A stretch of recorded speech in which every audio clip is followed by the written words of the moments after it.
First of all, before I thought I was impotent, I couldn't explain it, but I felt like I wasn't fulfilling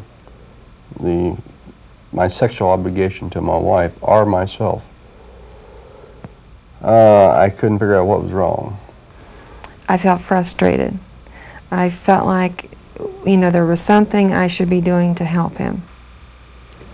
Don and Helen have been married for 30 years, living in a small Indiana town, working and having children. They've had the kind of family life that many of us appreciate. But just a few years ago, Don and Helen faced a problem, one that many couples face, one that you may be facing right now. Don was impotent. He couldn't get an erection. Don and Helen could not have satisfactory sexual intercourse. Happily, they found a solution to impotence. A urologist, a doctor who specializes in treating impotence, implanted a medical device called a prosthesis in Don's penis.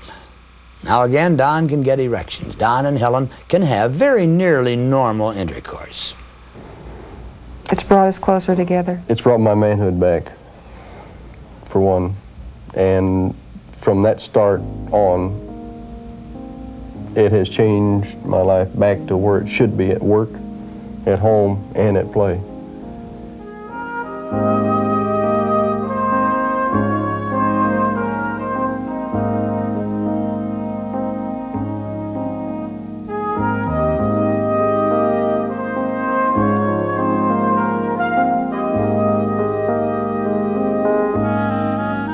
This problem not only affects your home life, but it also affects your life at work. And your surrounding friends and relatives.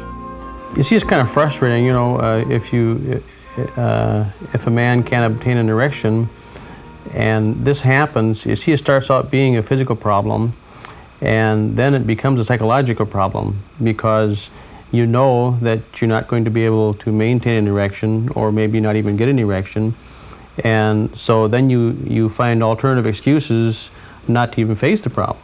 I'm sure Russ thought, well, this is it. You know, I'll never have another relationship. I can never get remarried and whatever.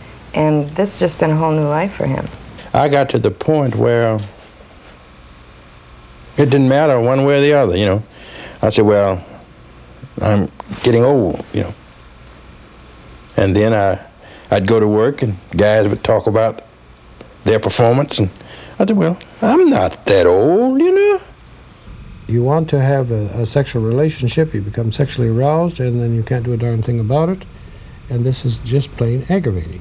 Excuse the expression, but he was hell to live with. He was frustrated all the time. He was highly emotional.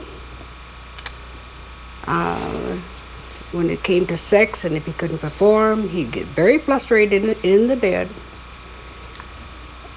The next day, you couldn't talk to him. He would holler at me, holler at children, over nothing. If you are impotent, you should know that you're not alone. Millions of men suffer from impotence. Doctors once believed that impotence was usually a psychological problem. It was all in the head. But new research shows that as many as half of all impotent men have a physical problem. Diabetes can cause impotence. So can hardening of the arteries, sometimes cancer surgery. Anything that interferes with the blood vessels and nerves near the penis can keep a man from having erections. So impotence has many causes. But how do you get the problem treated? What's going to happen today, and you'll see a doctor, you go see the therapist, think, boy, you're all gung-ho, my gosh, maybe today's going to be the day that'll going to work out for me. And wrong, they didn't work out until finally I had this surgery. And now, boy, all it's, you know, the bad memories fade very, very quickly. So, hey, I'm just as happy as a clam about having the surgery. But I just wish I had gotten to the root of the problem very quickly and hadn't wasted a whole year.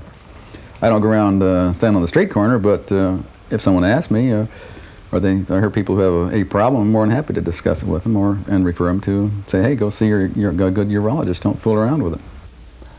Thousands of men are finding the answers to their impotence in the office of a urologist, a doctor who specializes in treating men who have bladder problems or problems with their sexual organs. Before the urologist can tell you how he'll treat impotence, he may want to interview you to understand your previous medical history and to learn how the impotence started. He might do a series of tests to find out if the impotence comes from a physical or a psychological problem. I would really strongly suggest to other couples, if they're really thinking about a prosthesis, I would strongly recommend that both of them go. Yes. Even for one The wife visit. should go. All right, he said, now you have to go to a psychiatrist. See, you have to go there because you might be mentally doing this, you know. So I say, okay, I'll go to a psychiatrist. He said, then you have to have a blood test. I say, okay, I'll have a blood test. Okay, you'll have to have a sleep test. So I said, okay, I'll take a sleep test. You know, I say anything to get me back to normal because I'm only 52 years old and I want this thing like it used to be.